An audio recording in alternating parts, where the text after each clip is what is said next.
The boat was just loaded with so much fish. The nets were breaking. They had to call in another boat, and both boats were sinking. But this was Peter's response. Depart from me, I'm a sinful man. Well, let's look at the context. He'd been out all night, caught nothing, sacrificed a full night's worth of sleep, gets to the shores, cleaning off his nets. Then Jesus steps on, asks him to put the boat out a little bit so he could teach the multitudes.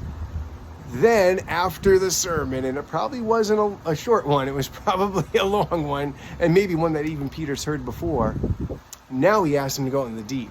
See, Jesus already had plans to bless him, but Peter didn't know that.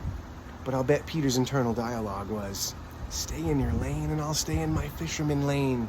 We've been out all night. But he says, but at your word, Lord, I'll put the net down.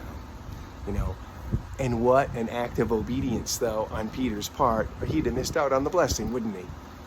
But I think inside that heart of Peter's, while he's listening to the sermon, waiting for Jesus to finish, thinking about going home, getting something to eat, maybe taking a nap, somewhere in there on the way out to the deep, he probably thought, man, this is like the worst day right now.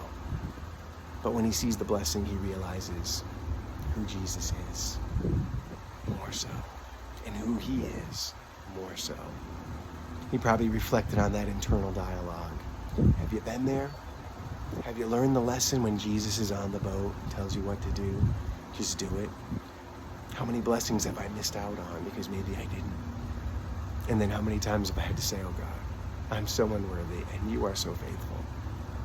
It's a good place to be, to realize he's holy and he is good. He is ultimately good. And so with that, be encouraged. You have Christ on your boat, man, you got everything. And if you don't, I encourage you to. You want info? Message me. Send a comment.